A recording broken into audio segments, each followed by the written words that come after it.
Ruby कौन हो जी ମୁଁ ଆଜି ଗୋଟେ ମାଛ ଘାଣ୍ଟ ବନେଇବି ସ୍ପେଶାଲ ତୁମ ପାଇଁ।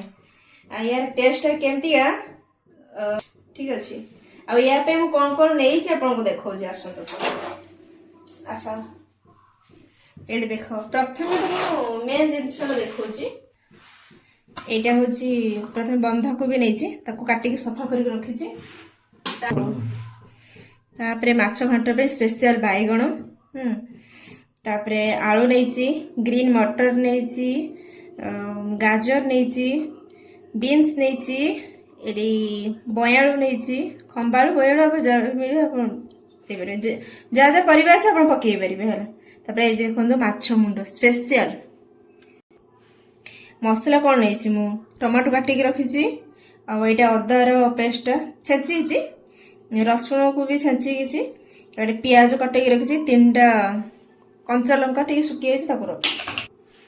ଏଠି ଶୁଖା ମସଲା କ'ଣ କ'ଣ ମୁଁ ୟୁଜ୍ କରୁଛି ଦେଖାଉଛି। ମିକ୍ସ ମସଲା, ହଳଦୀ, ଧନିଆ ପାଉଡର, ଏଇଟା ଚିକେନ ମସଲା, ଏଇଟା ଆପଣମାନେ ତ ଜାଣିଥିବେ ଚିଲି ପାଉଡର, ଆଉ ଏଇଟା ହେଉଛି ଗରମ ମସଲା। କଟା ହେଇଥିବା ଧନିଆ ପତ୍ର ନେଇଛି।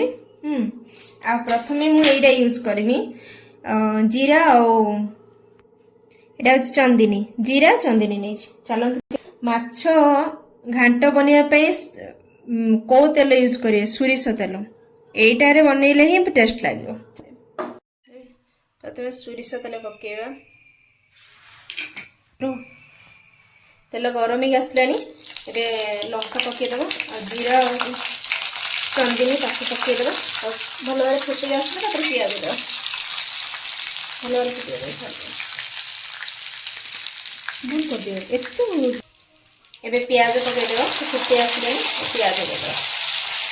ଆଉ ଏଇ ପିଆଜ ଟିକେ ଲାଲ କରି ଭାଜିବା, ଯେମିତି ମାଛ ଝୋଳ ହଉ।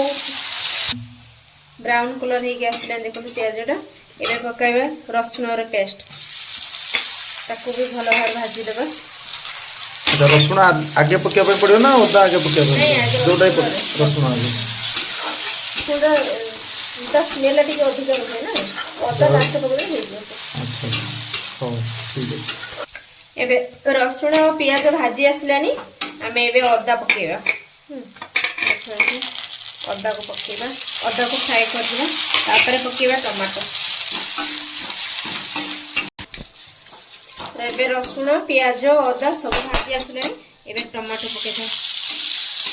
टमाटो भी मिक्स करते देखंदो ये हेई आसलानी। एबे मु सुखा जो मसला अछि ताकु मु पकेबी। ए धनियाटा ना मार्केट रु मु आनी, ए सब मसला मु निजे प्रिपेयर करछि, निजे घरे बनैछि। एटा धनिया पाउडर मु निजे बनैछि, एटा मिक्स मसला मु भी निजे बनैछि, गरम मसला भी निजे करछि, हल्दी भी मु मार्केट रू आनिके ताकू पाउडर बनैछि। एटा भी मु घरे माने लंका आनिके ताकू पाउडर करछि। एटा चिकन मसला, एटा घरे करिनि, एटा किंतु मार्केट रू आनिछि। गरम मसला को छाड़ी के सब पाउडर दबा।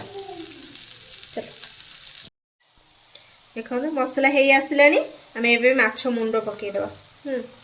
मसला रे पकेले सेटा भलो टेस्ट आसी।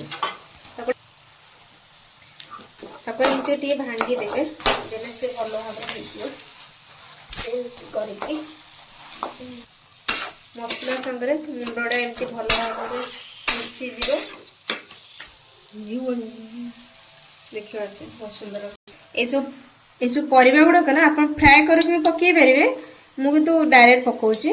एते ऑयली बेसी होबनी। हां ऑयली बेसी होबनी, सेपे मु डायरेक्ट फ्राई कला माने बेसी ऑयली हे जिवो। तेणु जिते चेष्टा करियो कम खाया पे। तापरे बंधाकोबी दे देबा, आ किछि करि पड़िबनी। तापरे जति के लुण लागियो पके देबा, तापरे तो घुड़ाई देबा। हां स्वाद अनुसार जति लुण लागियो पके देबा, तापरे किछि करिया पे पड़े हेलो 1 टीस्पून स्वाद अनुसार। हां 1 टीस्पून देबे लुण, सब भलो एमती घुड़ाई देबा, मिक्स कर देबा। एबे घुड़ाई देबा ताको।